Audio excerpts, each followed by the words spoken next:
So, firstly, thank you, Jan, for inviting me. I was talking to a colleague on my way here, and I said, this stuff is sucking for my soul, to come and talk to people who are passionate and interested about what might happen after school. It's great to share some time and share my experiences, which are really just a small snippet, and hopefully will begin to get people to think in a whole set of different ways about what might be possible, to imagine more after school, or even not just after school, but way after school, for the people who they care for, people who they support. I can't get up and move around, my legs don't work real well, so I apologise. I'll duck and dive so people can see me. So, no, that's fine. I'll move. I'll move. So this is really informal, although we're being filmed, which immediately makes me feel like a rabbit in the headlights, but that's okay.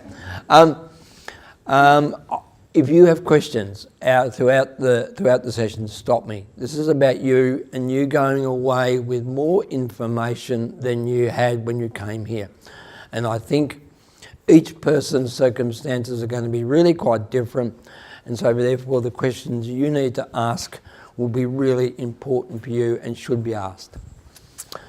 So, I've been around since 1992, began a small program in northwest coast of Tasmania, where we supported 5 people with the outrageously large sum of $35,000. Man, we thought we were so loaded and rich. And we really wanted to assist people who traditionally didn't get into mainstream employment or community employment, or as the jargon is, open employment. If I slip into jargon and people don't understand what I'm saying, stop me. It's one of the curses of working in the sector. You tend to slip into acronyms really fast. We were specifically interested in people, helping people with cognitive impairments and also people on the spectrum, because they were the people that seemed to miss out the most. And yet they were the people that dominated a lot of the programs that we saw in what was known as shelter workshops and what is still known as day programs. It seemed to be a pathway, and yet it just seemed to be a different and weird pathway. So we began back in 92. We now covered we covered all of Tassie, and we moved into Melbourne because there was a bunch of people in Melbourne, parents exactly like you, who were looking for something different for their sons and daughters, but couldn't find anything in Melbourne that would help facilitate that. I know that Jan advertised me as the CEO of Ability Tasmania. I have relinquished that role, which is great. We merged with a Queensland-based not-for-profit back in May, and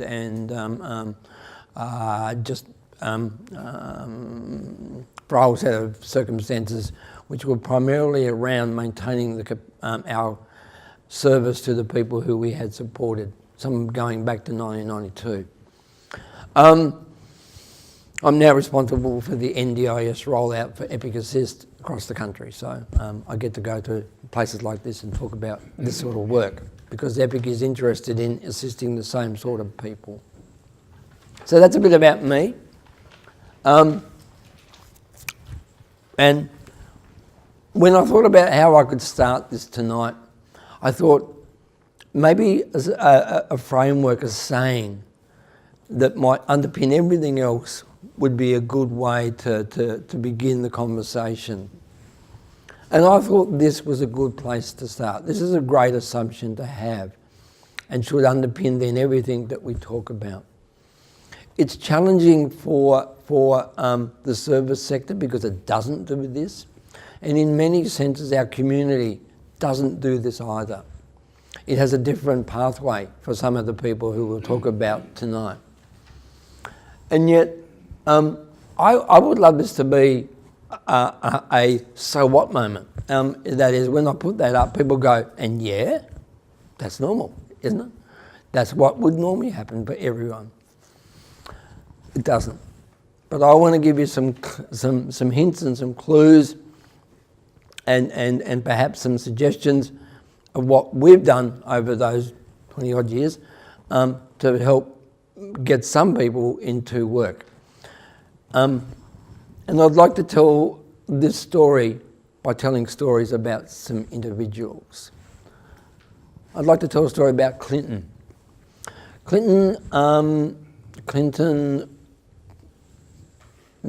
mum and dad came to us in 2002. Clinton had gone to the special school and his pathway was predetermined. He was going to go to the day program, and he went to the day program. It went badly wrong for Clinton. Clinton hated it, he hated every minute of it, and he began to express that hate by acting out. Clinton is essentially non-verbal, although he can make his messages quite plainly understood by people around him. And he did. He did it by hitting people, by running away, and becoming known as someone who was quite violent in the day program. So Clinton gained the fairly dubious honour of having two trainers with him because he was deemed to be dangerous, and so people needed to corral Clinton. And with that expectation laid upon him, Clinton then acted up to that expectation. He became violent and became angry at the world, and he became angry at the people around him, and he would try and get away from those individuals. So the next step for Clinton was medication. The day program and the federal department, the state government that supported the activities said, okay, behaviour management strategies haven't worked, medication is the next step. Judy and Gerald were horrified that that was going to be the expectation, that was going to be the outcome for Clinton. And they approached us and said, can you do something here? This is what is happening. This is what we're fearful of. Can you do something around this? Can you help us move Clinton from someone who is deemed to be a threat to someone who contributes to the community, because we know he can. So we did, and we got it wrong many times. Clinton still ran away from us initially, and he still hit some of my job trainers, and he didn't stick to the task, and so on.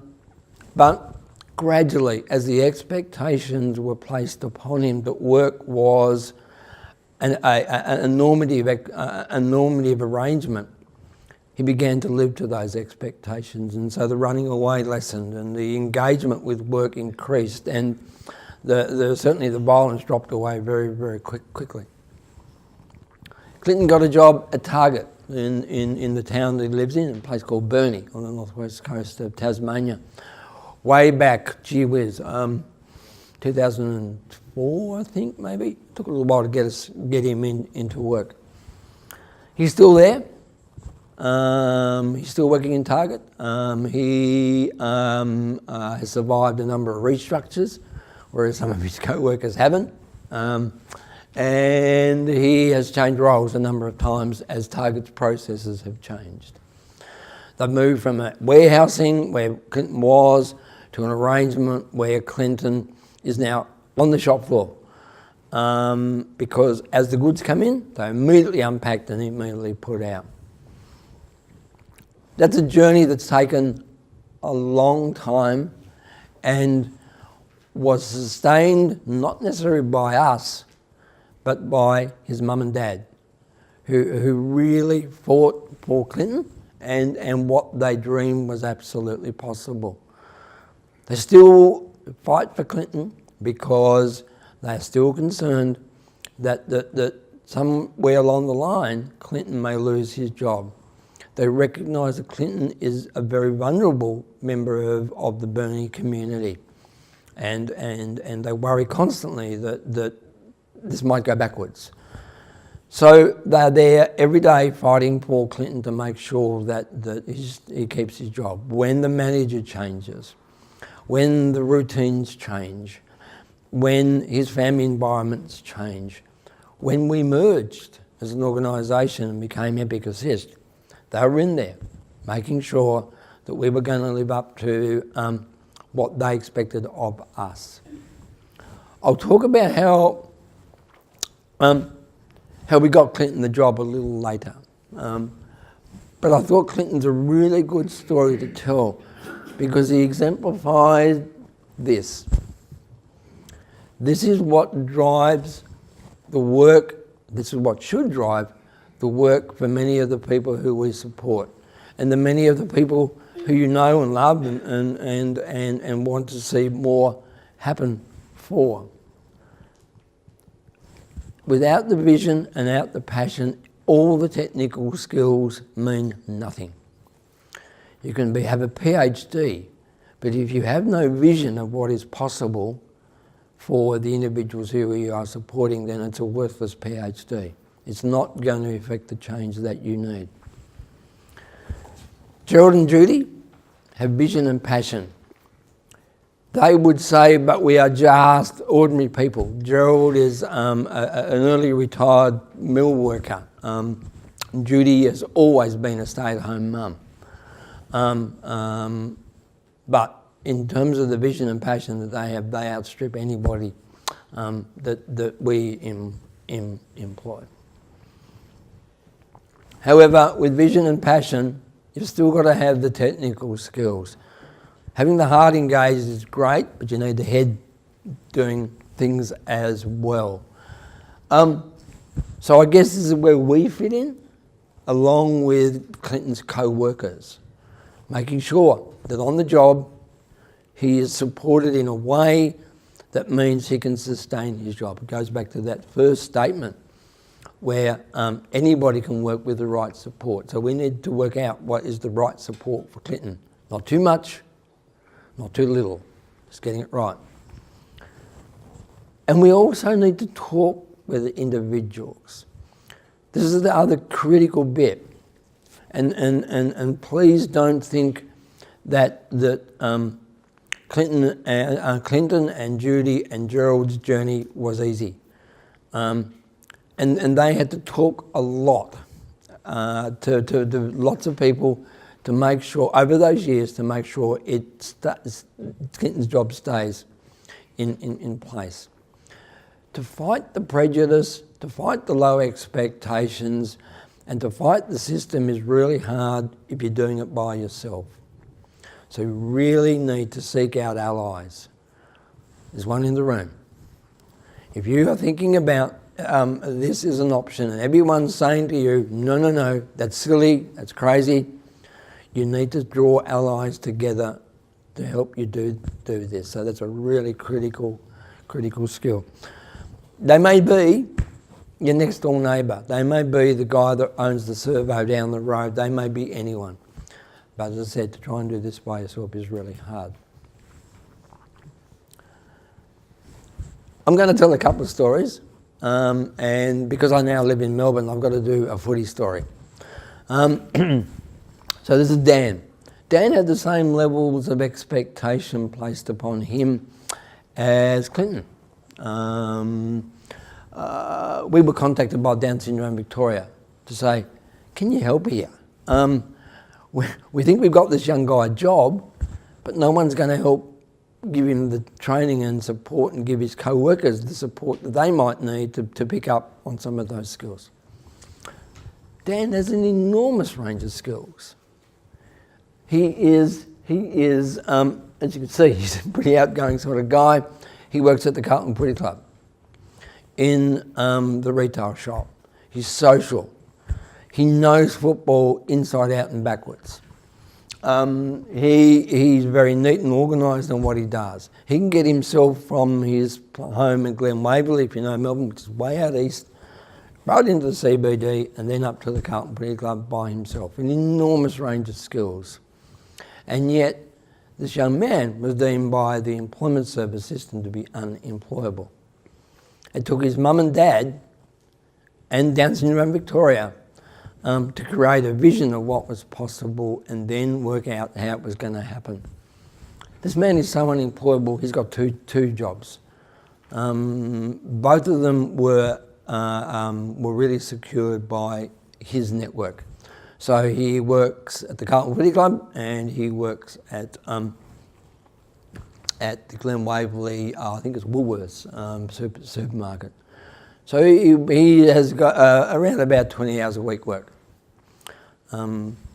Terribly unemployable.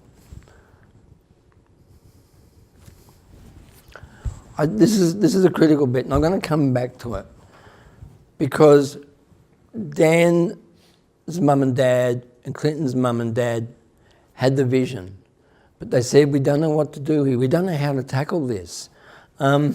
Gee whiz, guys, we're really sort of working out how we're going to get to the end of the day. That was Clinton's mum and dad in particular. How are we going to get to the end of the day? Because we get constant phone calls from the day program. It's all going terribly wrong. So we needed to assist that by adding some expertise, if that's the right word, some skills that would then be able to be transferred to Gerald and Judy and Clinton and ensure that the head and the heart were working as one. I wanted to talk about the how, because this is not rocket science. What happened with Clinton and what happened with Dan is not rocket science.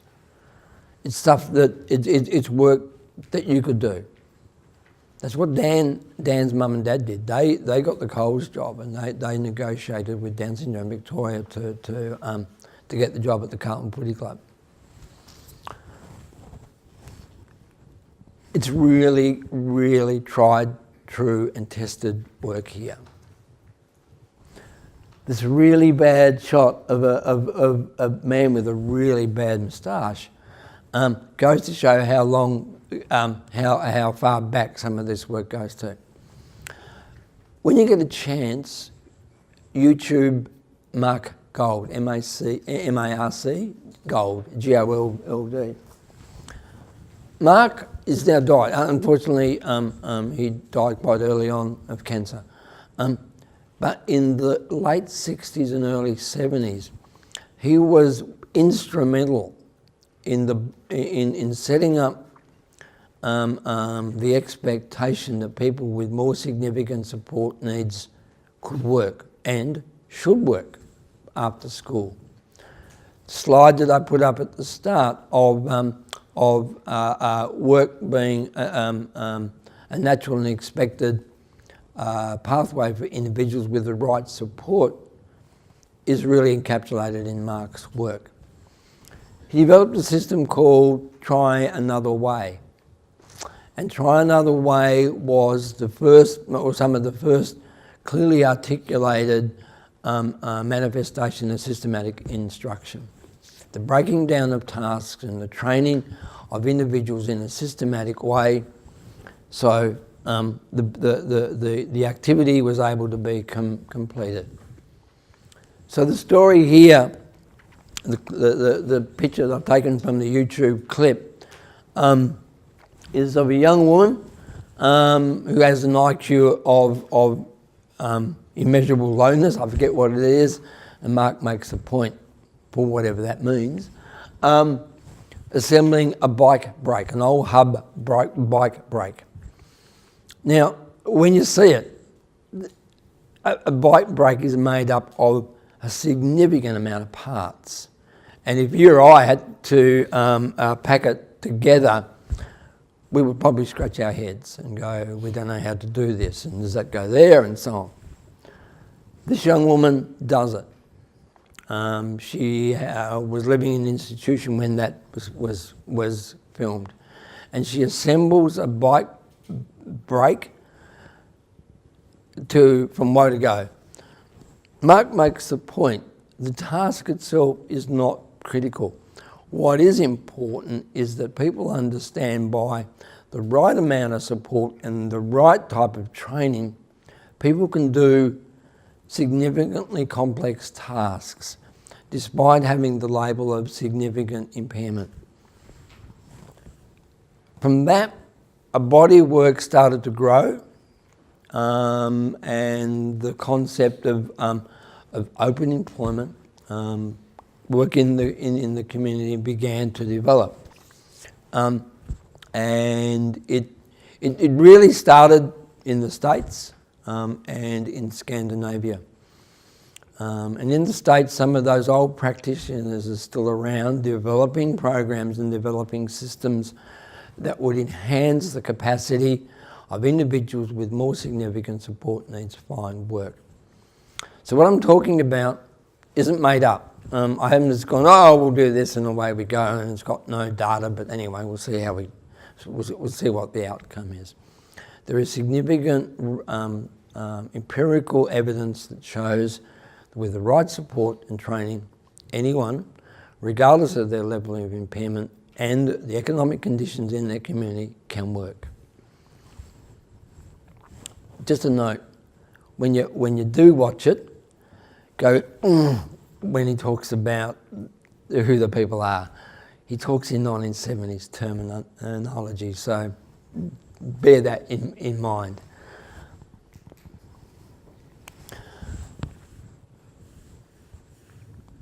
Who's married here? Who has partners? Who worked out after their first meeting who they were? If you say, yes, I did, then you're either lying or you've got some amazing insights. I've been married 35 years. I'm still discovering my wife and who she is. And hopefully she's still discovering bits about me too. Perhaps all the wrong bits, but anyway. And yet, in our sector, we have an arrangement where people get assessed in half an hour. So you have someone with an incredibly complex set of needs. They go to a service and the service says, okay, the clock is running, I've got half an hour to do an assessment on you, fantastic. You are now deemed unable to work, you can work, and you can work for this many hours. Or you're interested in this. The end result is that people with more complex needs don't get a gig in open employment. Because that process, that assessment process, which is often done in an office, invariably leads to them getting screened out of open employment.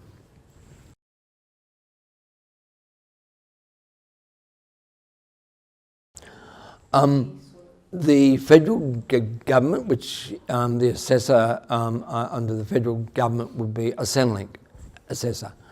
They undertake what's known as a job capacity assessment, and some people may be familiar with that process. Yeah, there's some nods and some like, okay, it's people get assessed as to whether they have the capacity to work, and if so, how many hours a week they're able to work over the next 2 years. Now that's pretty good. I like to be able to have that insight after half an hour that I can assess that this person has this many hours work capacity a week in 2 years' time would mean that the assessor has skills way beyond me in making that assessment. So there are boxes to be ticked. That assessment is done in Centrelink, where the person goes in, sits across the other side of a desk from somebody who does that assessment. Those assessors would be people with, I guess, what you call paraprofessional qualifications, so social worker, OT, psychologists, those sort of skill sets. They will make an assessment, can you work? And how many hours a week can you work with support now and in 2 years' time? And so they will slot you into bands. So 8 hours a week or less is what you can work. 15 hours a week or less is what you can work. 21 hours, I think it is, or less is what you can work. And 30 hours a week or less is what you can work. So those people get slotted into bands. It's nothing to do with the person's capacity to work. It's around the government needing to line people up into various divisions almost. I don't know, as I said, how anyone can do that and end up with anything meaningful. Clinton was deemed to be unemployable. Dan was deemed to be unemployable when they did that assessment process. People come out of that, let's say they get the stamp, yes you can work for these number of hours, they would then go to an employment program, a DES. People familiar with the term DES? A Disability Employment Program. There's a number in the ACT, and they would conduct an assessment again, which is quite often done in an office. What sort of jobs are you interested in? I don't know. Working with kids, animals, love animals. Great, well let's go and find your job there. That sometimes is the assessment process. Can't do it. You cannot do that and end up with a meaningful process. You've got to get out and you've got to discover who the person is. So for Clinton, what we learnt, I'll go back to Clinton if I can. For Clinton, we discovered that he had really a great work ethic. He could stay on task and he could transfer from task to task and he could take instructions really well. We learnt that by going to his home and watching him work in his dad's garden. Gerald, in his retirement, had planted just the most amazing garden that won awards. Clinton was his helper. We also discovered that Clinton had a range of jobs in the home, and he was meticulous around that. I was telling Jan, the house had white carpet, which in itself is really scary. But Judy is extraordinarily house proud. And so Clinton was expected to do jobs, and Clinton did jobs. And so he took on the expectation that was imposed upon him by others, or expected of him by others. We learnt that by going to spend time with Clinton in a place that he felt comfortable with. Dan didn't need quite so much of that investigation because Dan is significantly, has significant skills. What we learnt though from spending some time with Dan was a love of football, an absolute love of football, like Melbourneites, obsessive almost. Interestingly, and this is just an aside, he's a paid up member of Geelong Footy Club. There's some angst around that in the Carlton Football Club. And we thought, oh, that's really funny. The HR manager is also a paid up member of the Geelong Footy Club, so there you go. But we still needed to understand Dan and what worked for him. And we did that by spending some time with his mum and dad and spending some time with Dan in his community at Glen Waverley and at his home. And talking to people who knew him well, not from a professional point of view.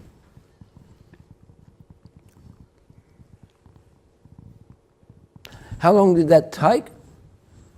Well, we are still discovering stuff about Clinton now. And we have to change and blend and amend what we do because no one's life is static. And so as I'm learning stuff about my wife 35 years later, we're still learning stuff about Clinton 20 odd years later. And so the discovery goes on. We put a formal stage around it, and for Clinton I think it was about 6 weeks. We spent a lot of time with him. So I'll get to some of the questions I think you should ask services at the end. And I'll probably just repeat here. But one of the critical questions that you should ask a potential provider is how do you discover who my son or daughter or person who I support or care for is? How do you discover that? If they say, oh, we do an assessment, you come in and we have an assessment here, some alarm bells should be ringing as to the veracity of that process. I'd be looking for someone who spent time with that person in their workplace, in their place, before I put my faith in them.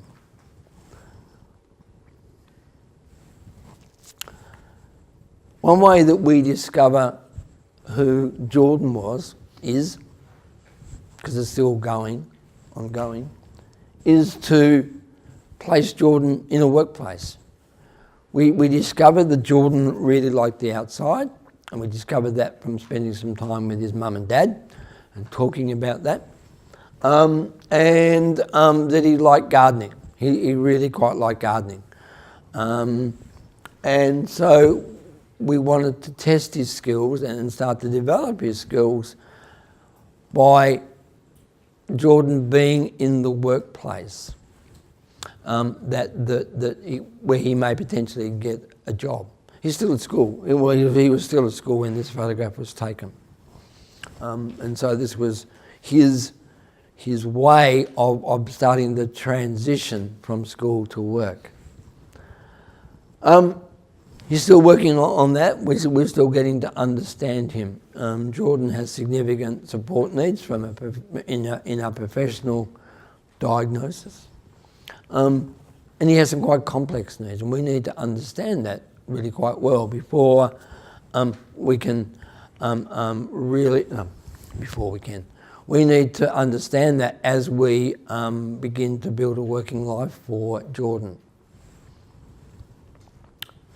So a question you should ask of the services that you might use is, how do you get to train someone? How do you train someone?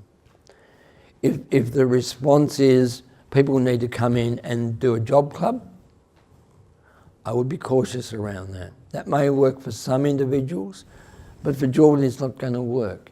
If you've got somebody with a cognitive impairment who struggles to understand abstract concepts like, we're going to work hard today, we're going to go 10 out of 10 today, and that conversation happens somewhere else other than the workplace, then they're going to struggle to understand what that means. Make-believe work, set up quite often in transition classes, struggles to embed the skills needed for an individual, because that transference of a skill I've learned over here to another place can be really problematic for people who struggle with this issue of skill transference, as it's called. So that question should be, how do you train someone and get them ready for work? And the answer you should be looking for is that we make it real. We do it on the job. We provide the right support and the right training to make sure this works for them. The critical question that you should be asking.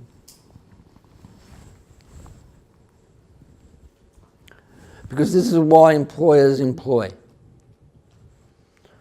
Because as an employment service, we're working with two clients. If we're going to put it into client jargon terminology. We're working with the individual who's come to seek employment, and we're working with the individuals who may employ the person too. So we have to create a situation where those things are met, because the only reason the business employs is, as I said, to make money, to stop losing money, or to do things more efficiently. We were at a school last night. They don't make money there. They maybe do need to stop losing money because their grant would be finite, but they might want to do things more efficiently. So we need to not only spend some time discovering who the individual is, but we also need to spend some time discovering who the organisation is.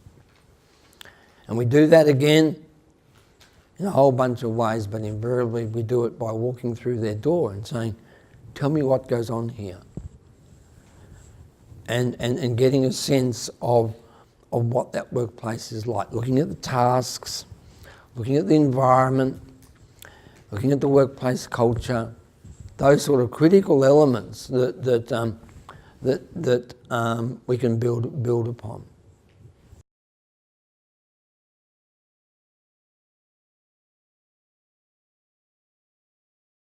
Competitive with mainstream employment services? No.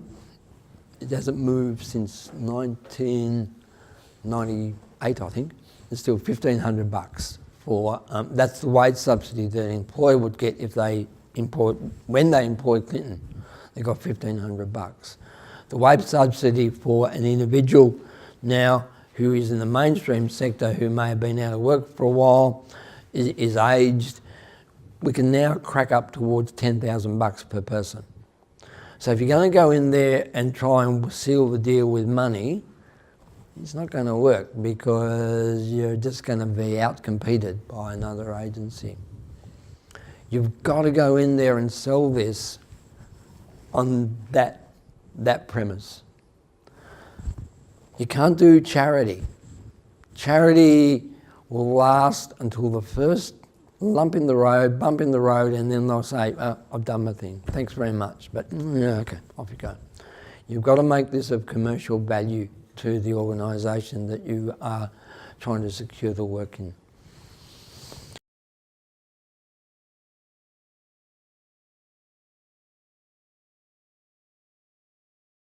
What we've found is that most workplaces know they've got a problem, but they're not quite sure how to fix that problem. That is, how do we do what you just described with Dan and the Carlton Footy Club? They weren't quite sure they had a problem, but we identified it for them.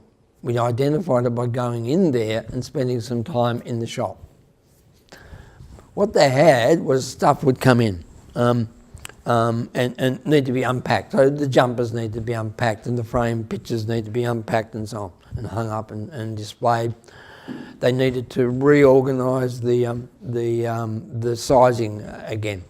People will go through it and they'd put things back in the wrong spot. You go to any shop and that's always an issue. The footies need to be pumped up. So they had some staff doing that. And in the meantime, those sales staff weren't making sales because they were too busy pumping up the footies and hanging stuff back up again. So people were waiting.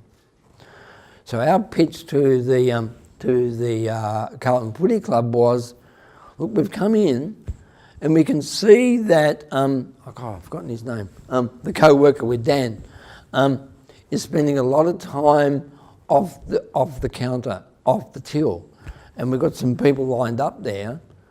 What about if we were able to train Dan up to do some of those tasks, which will then allow, mental block again, Dan's supervisor to spend more time on the counter serving customers, making money for the shop. That was our pitch. They knew they had a problem, but they weren't quite sure because in the hurly-burly of the day, you just don't have time to take that helicopter view and say, oh yeah, look at this. It isn't working. By going in there and having the luxury of just standing and watching, we were able to identify those issues.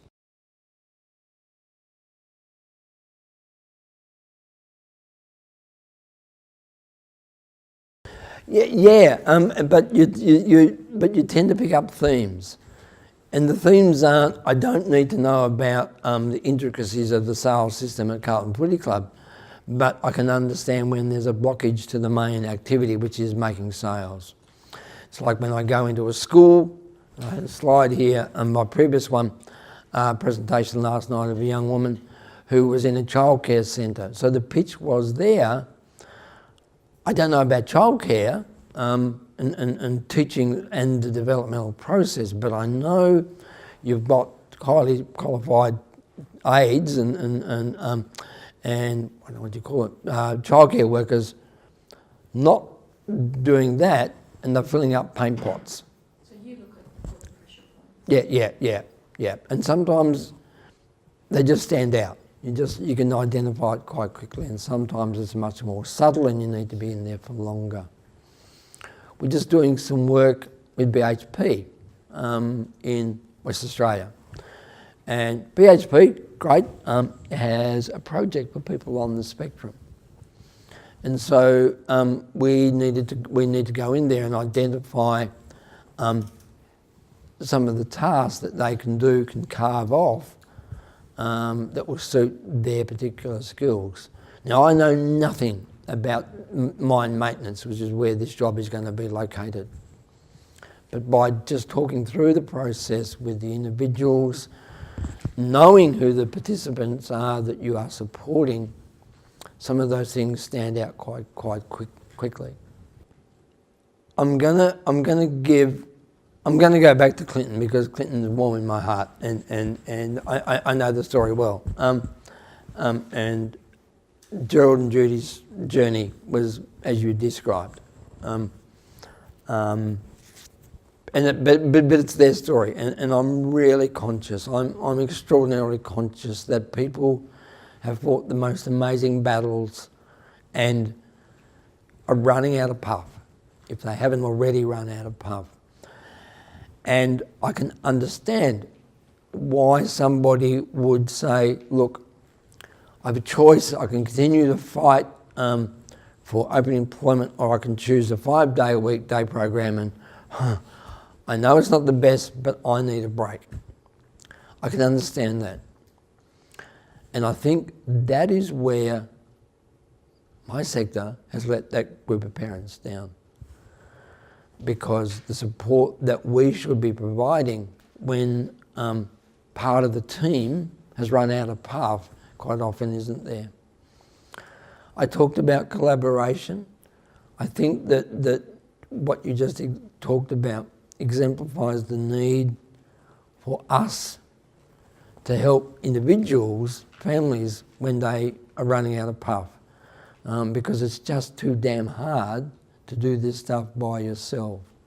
That's why having places like Imagine More and in Melbourne, Belonging Matters, and across the country, organisations that are similar, is an extraordinary resource that you should use. We could talk at length about how our community lets individuals down, and sometimes it falls upon organisations like Imagine More to pick up some of the pieces, when it should be part of our collective responsibility as a community to do that. So I take my hat off to Gerald and Judy, and I take my hat off to all the people that have decided to challenge the system, because I have not for a moment underestimated the amount of effort that takes. And if people say, I can do no more, the last people who should challenge them and say, no, that is wrong, is the service sector, because quite often it's the sector that's let them down. This is about teamwork, and I mentioned that word. When one of the team members flags, the other team member should pick up and support. It's not about divesting responsibility for what's going on to the professionals, because as we all know, the professional sector sometimes is really, really ordinary in what it does. So it is a team effort here, because the only way we're going to understand what works for Clinton is use Gerald and Judy's skills, and we can provide some of the assistance and connections and so on that would help achieve what they want. So you're right, it's not like, well, I've got to give it to the professionals and sure, I can take it away. It's a team thing. We spoke about that. Jan, Michelle and I have had a great afternoon. And we spoke about how a partnership is critical to get someone a job. For Dan, it was a connection that the Down Syndrome Society had, association they had with the Carlton Footy Club, and Dan's dad's connections back to the club as well, which helped that happen. If we'd gone in there, they would have said, no, sorry, go away.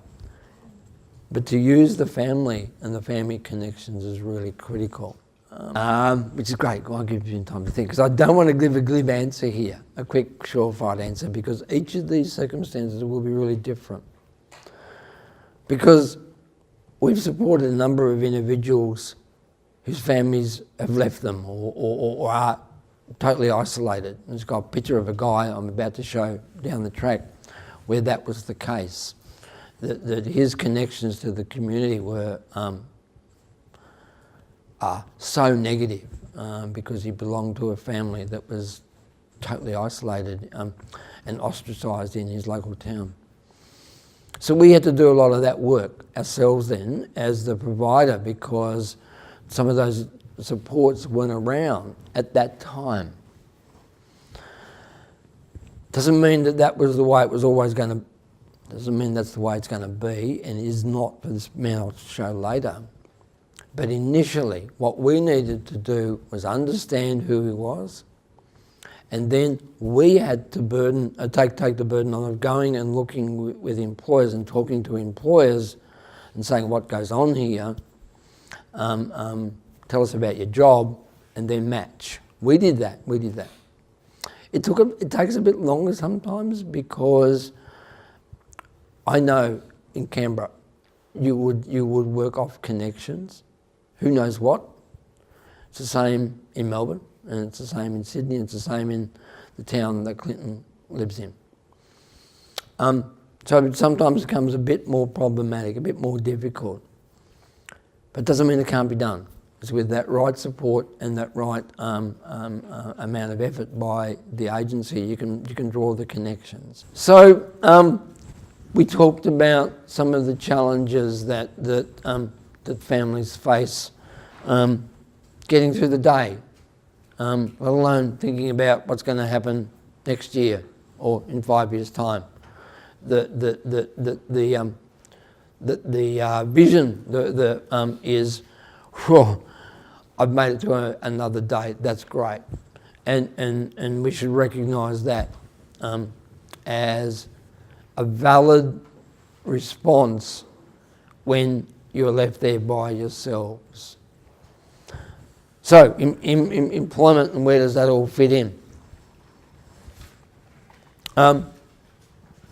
If I can come back to a point that Jan raised, I've got a slide of a young man where there were no connections, none whatsoever, and where his family name was trash in the community. The reputation of his family preceded him like you wouldn't believe. How do we find a job? So if I can come back to your really, really valid points, if I may.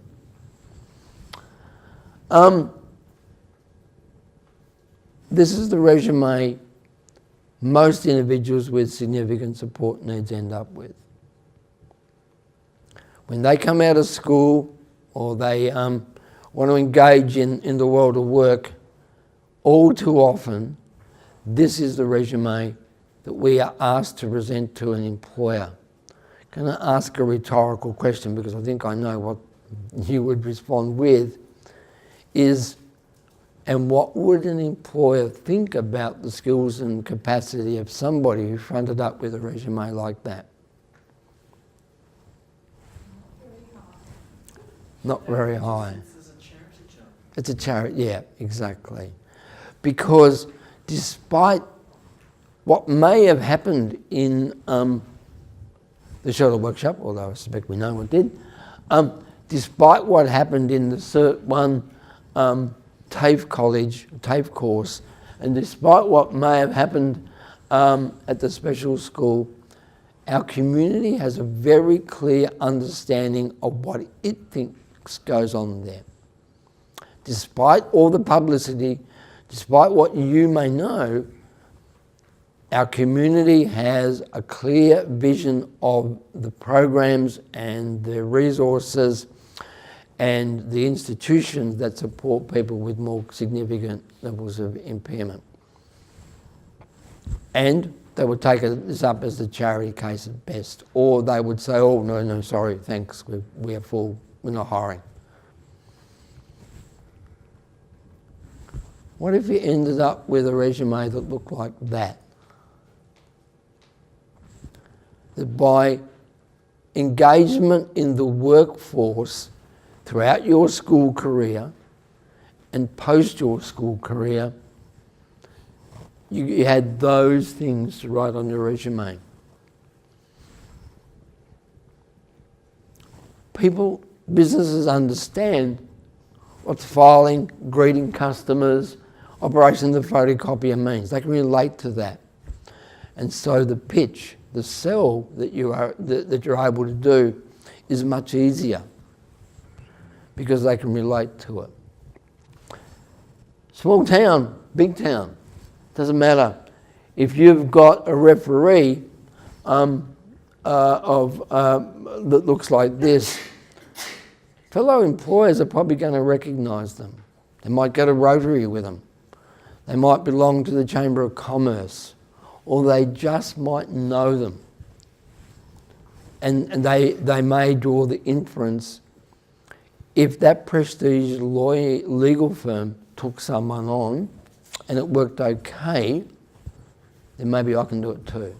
It legitimises the whole process because people understand the expectations that go in a legal firm, that go in a high-end retail operation, and understand what goes on in a car dealership. They can connect really quickly.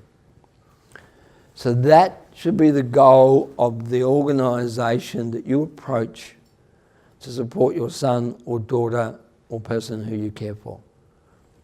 To end up with a resume that looks rich and full like that, as opposed to that.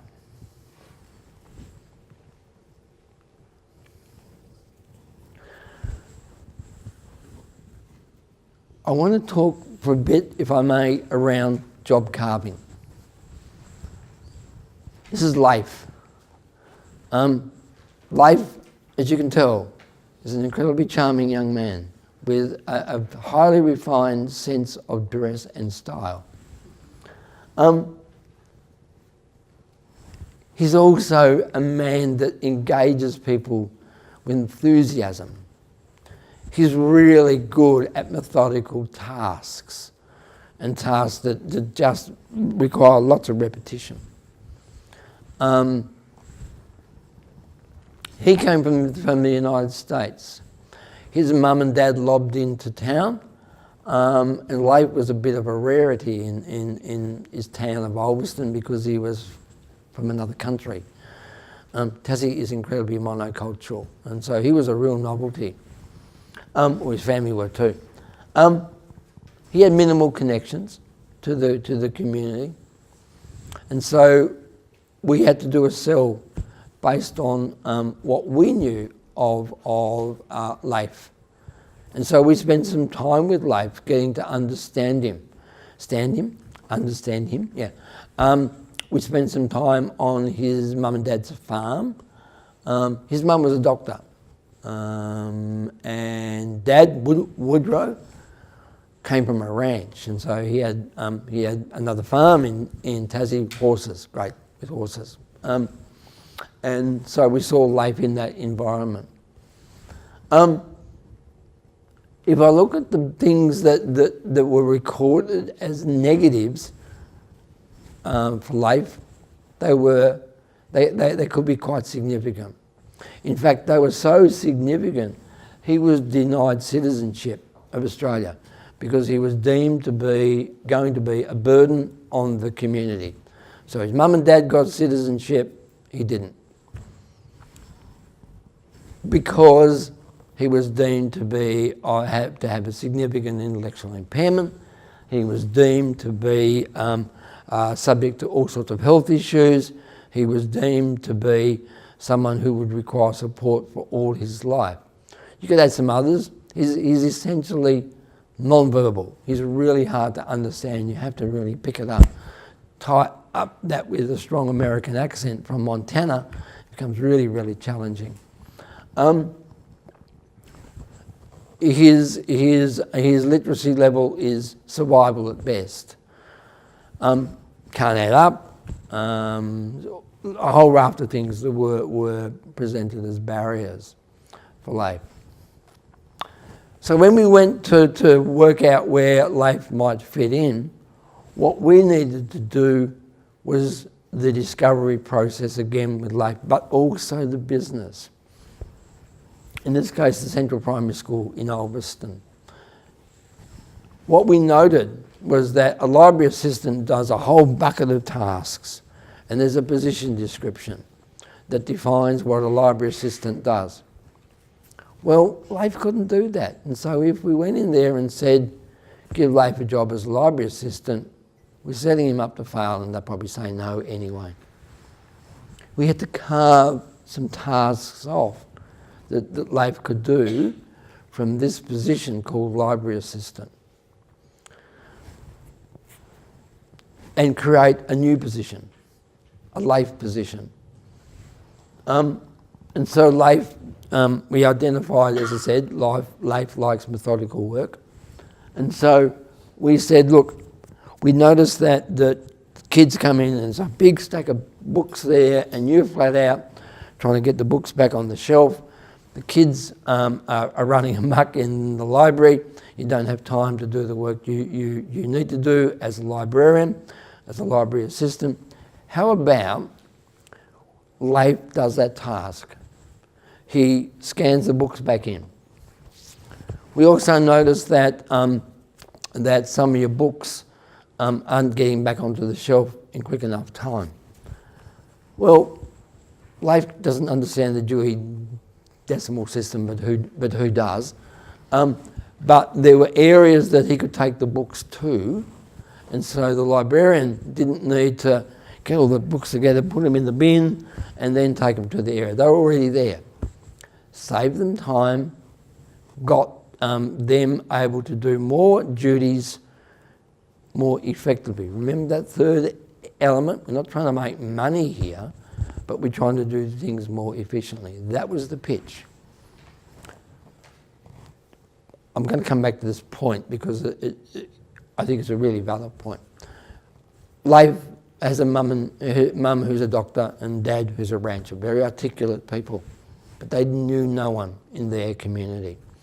And they were facing Leif being deported, but certainly were not going to be able to stay where they were in Ulverston, because if Leif went back to the States, obviously they had to go back to the States. So for them it was like, gee, this is our issue that's dominating our lives, and we don't know anyone who can assist us. So they approached us, and so we picked up the baton, I guess, for that particular time. What interestingly, and just goes to show the power of work as a changer of expectations, is that I was able to write a letter to the Department of Immigration to say, these are the skills that Leif has. To counter the medical report that came from the Commonwealth doctor that said all the skill, all the deficits that Leif had. Leif got citizenship. So he was able to stay in Australia with his family simply because he was able to show he had the skills through paid employment that negated all the negative expectations that were laid out by the Commonwealth doctor. That's the power of this stuff. He's also a charmer. He's an absolute charmer. Let me take you to Shane. There are the two stories I want to talk about Shane. And one of them I spoke about last night, but Shane also represents some of the challenges that face individuals and organisations when there are no connections that are positive in the community, when there are negative perceptions. Shane's mum's a prostitute. And in the small local town, his surname is known beyond belief. You mention his surname, it's like, oh, well, we know what happens there. Shane was taken into care along with his brother and his sister when he was a baby. And so he spent his life in group homes, foster care, and he's rotated through, like most foster kids, 1,000. No connections that are positive that we could identify. No one to help identify those skill sets that Shane had. But we knew Shane had lots. He had a lot of issues as well that would come from the life he had led. Shane's got a significant intellectual impairment and is significantly on the spectrum and carries the burden of his family history. We had to sell Shane. And the only way we could do it was spending time with Shane and understand who he was and the skills that he had in the places that Shane was in his local community. If we'd gone off all the reports, we would have walked away on that first day. I go back to the point again and again and again and again. If you don't get the discovery right, if you don't understand who the person is, if you're not able to tell the organisation that's going to support you about the person who you care about, who is in your family, then it's probably not going to work. So we discovered Shane had an amazing knowledge of footy and cricket. He loved a really robust work environment. He swears like you wouldn't believe. He struggles with the personal connections, which is understandable. He loves really hard manual labour, and he likes getting dirty. He likes being out there. So we knew Shane would not work in a place that they've worked at. It would not work. So no point going there. So we got Shane a job in a hardware firm, not a Bunnings or a Masters where you and I go in with our screws, but a place where tradies go and get their goods, like a real workplace, a real handyman, a real trade store. He's able to fit into the fairly robust workplace where the men are men and political correctness hasn't quite hit there yet. He swears. It's like, oh, that's okay. He's a damn hard worker though. And he's able to show through that, he's able to give his employer what they need, which is we make more money by Shane being here.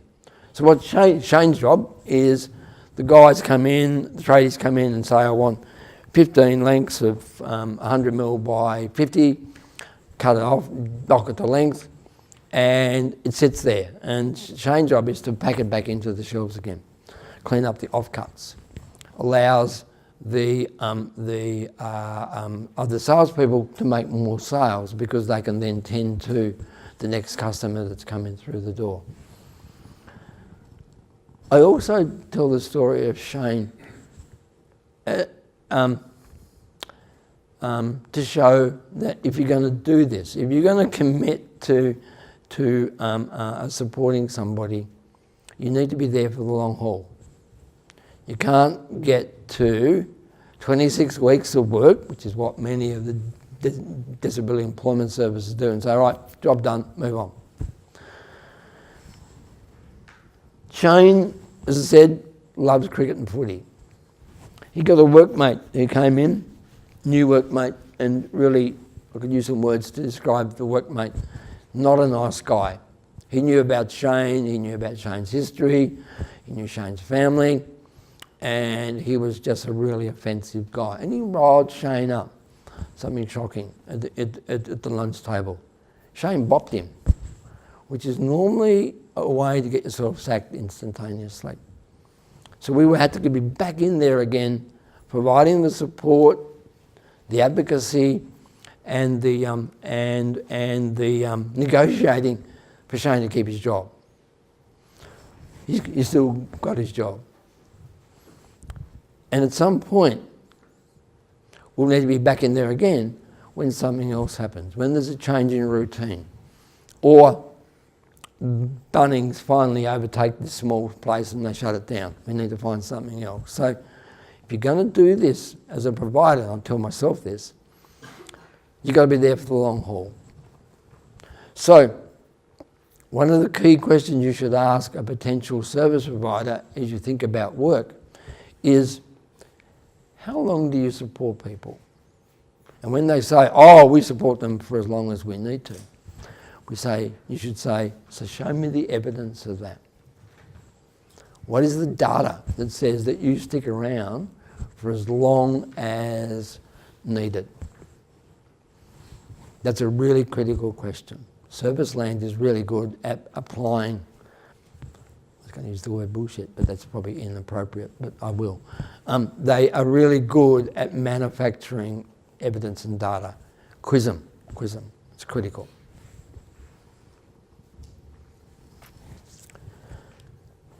To make sure Shane and Anna, I'll get to her later, Clinton and Leif and Dan are productive, a service should go in there and discover what the organisation needs. Again, to do that, you've got to be in the workplace. And so a service should be working out how fast do things need to be done. So for Shane, it's how quickly does he need to clean up the mess? How well does he need to understand his job as well? Like, for example, do all the boards that need to go back in need to have the writing on the end as to how much left sticking out? It's those sort of quality elements that you need to identify. And also a critical one, how are you going to get out of there? Because you should be looking for natural supports in the workplace, because few employment agencies can be there all the time, and that's a bit weird. So one of the skills the service should have is thinking, okay, who are the allies here that can support Shane in a natural way, or Leif in a natural way, so they become embedded in the workplace, not just physically, but also in a social sense. They get invited to the footy team trip. They get invited to be part of the footy tipping process that goes on. They get to be part of the jokes that happen. That's a really critical element, and again, something that you should explore with any potential service provider. What do you do to help the natural supports that exist in the workplace flourish and support, assist this individual when we as a service provider aren't there?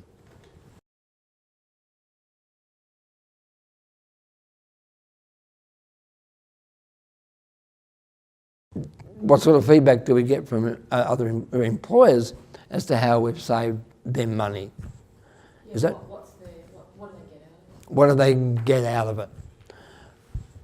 It's one of the best salespeople of the whole concept of open employment is other employers. So we deliberately use stories from other employers when we sell this. And in a small local town, that can be really powerful. In a big city, that can be really powerful. In Canberra, that can be really powerful because it legitimises the whole process.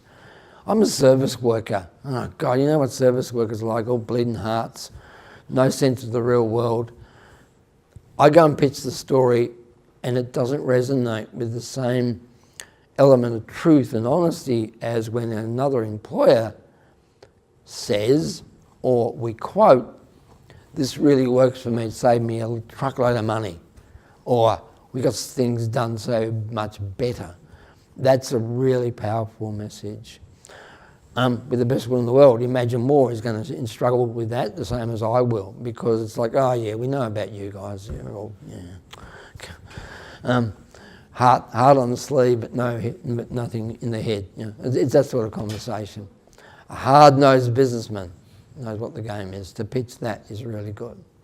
Did that answer the question? And do you find that? Do you find that? Yeah, we do. Obviously some employers don't like to sell this stuff. It's like, man, go away, just let me get on and make some money. But that's a critical element of our pitch to other employers is to identify people who will tell the story for us.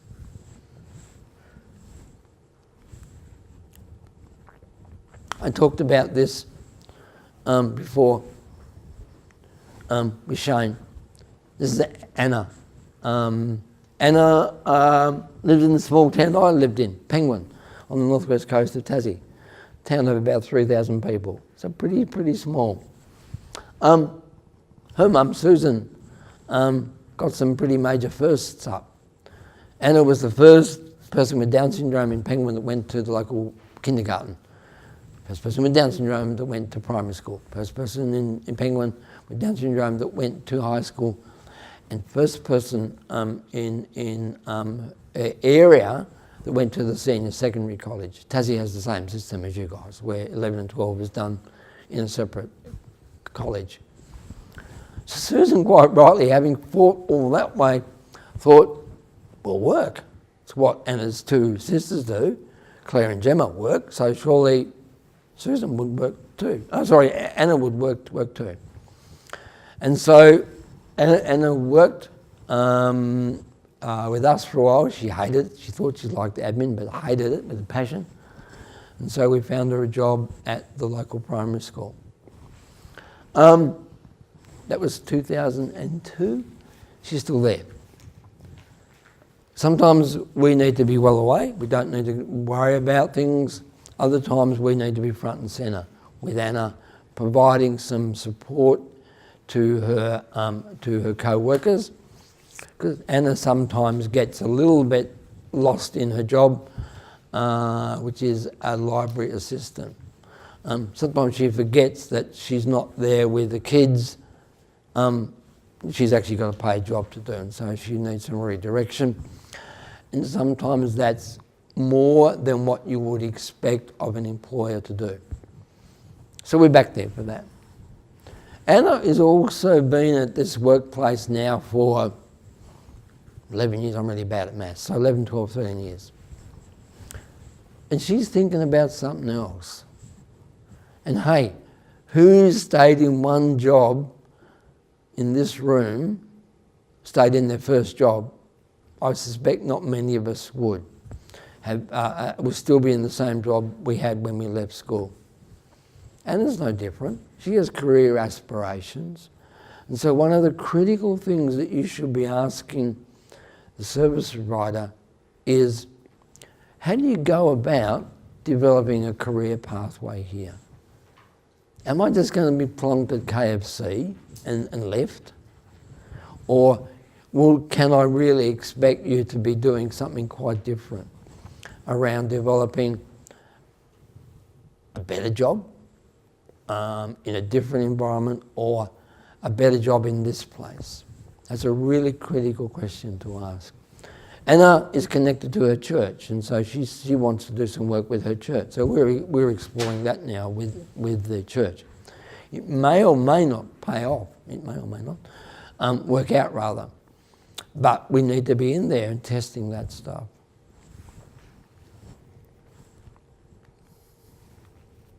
A couple of comments about was that? Yep. About some alternate models here. Social enterprises and micro businesses are a bit of flavour of the month at the moment, and some of them are brilliant. And some of them run off the rails and become something that the originators never ever thought it would be, which is another segregated congregated service setting. One of the critical things, the questions that you should ask if people say, let's start up a micro business, is what's the business? And is it going to be sustainable? Is it going to be economically viable? Because the question that every business asks of us, the statement every business asks of us, that is, I want to make more money, should be the same question you ask of yourself when it comes to a micro business. Is this viable? Am I going to make money from it? It's a hard question sometimes. So think carefully of that.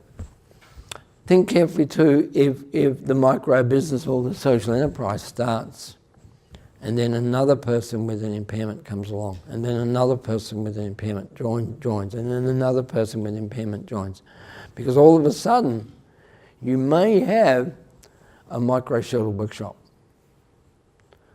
with all the expectations that the community has around a group of people with impairments being put together. So have some questions to think about. Not to say it's wrong, but there are some traps that this model can lead to. NDIS offers, though, some opportunities to really braid some services. By that I mean some work, some skill development, and some which may be community-based skill development, work-based skill development, and some home-based skill development. We saw some fantastic programs in San Francisco where people with the most extraordinarily high levels of support needs had a braided program. By that I mean they did some work and they did some community access type programs, and they also did some skill development around their home. And it was lovely, lovingly brought together by the organisation, and so people's lives were really rich in a whole bunch of different ways. Because NDIS will let you do that, be able to chop and change and so on.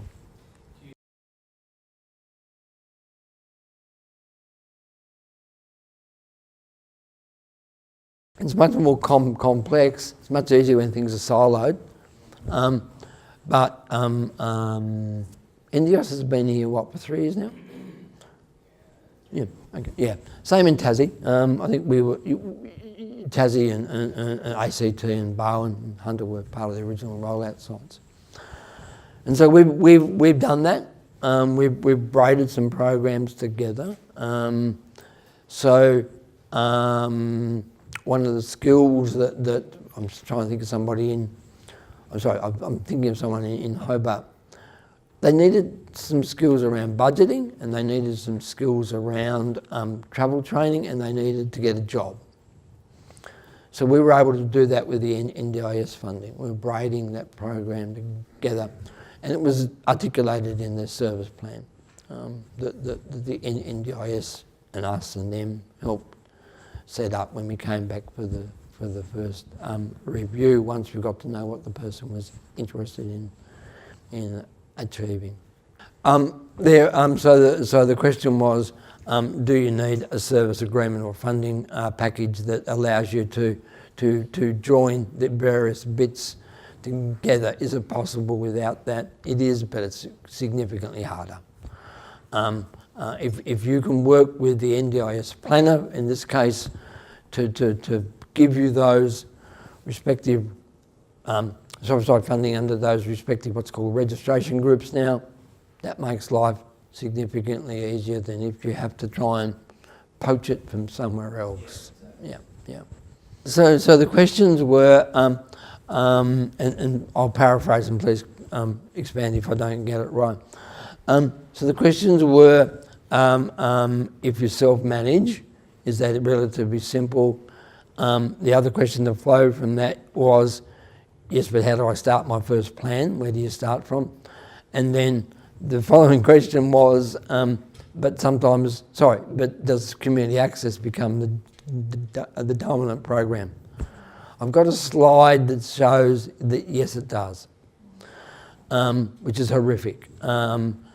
and predictable. and predictable. After 3.5 years of NDIS, about 9% of NDIS plans in Tassie, in Barwon, in Hunter and the ACT contain an element of work in them.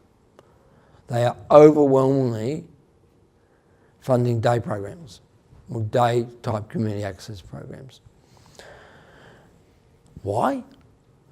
I'm going to suggest it's because of expectation of the planner, of the family, of our community that says this is what should happen for someone with an impairment. The first plan is sometimes really difficult to do because you don't know the individual.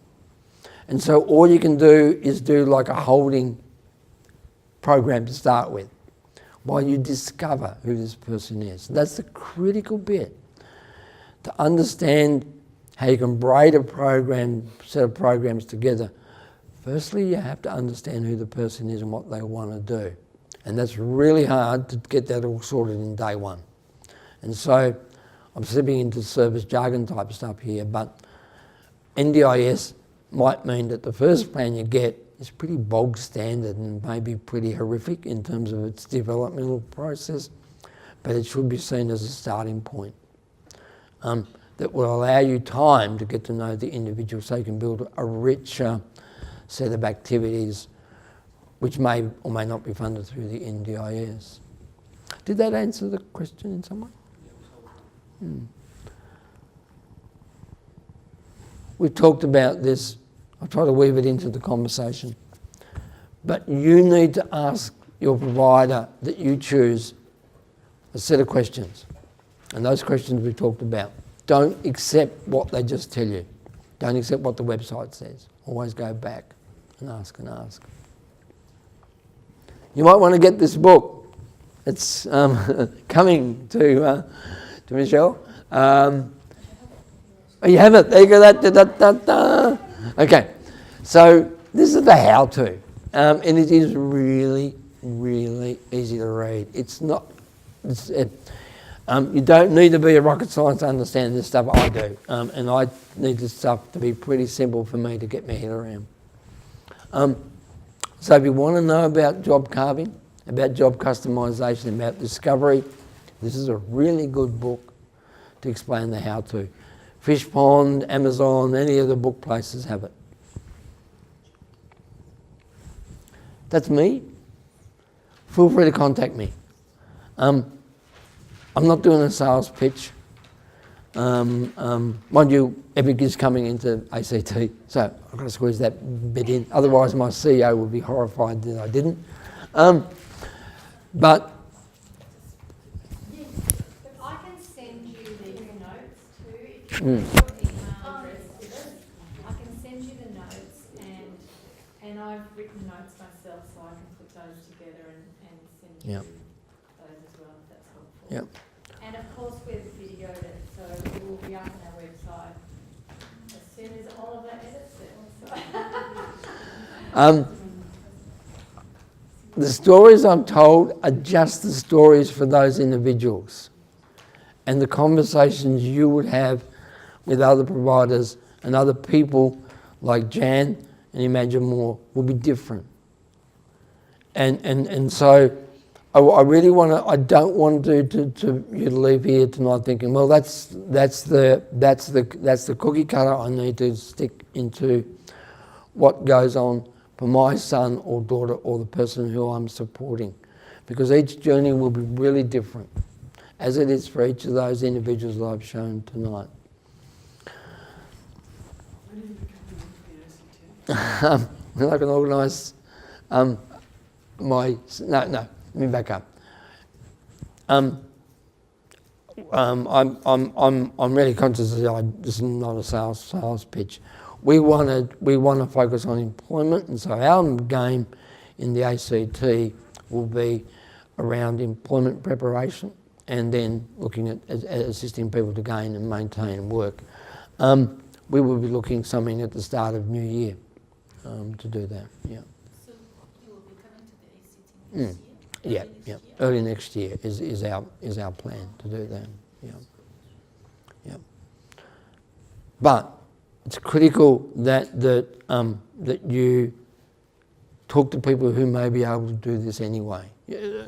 Some of the connections, some of the skills that sit within some of the individuals like Imagine More, organisations like Imagine More, and Jan has, are as good as anything. And so don't wait for the magic bullet to come. Go out and find individuals and organisations who can do this already. Because it sits here now. And so grab it. So grab it.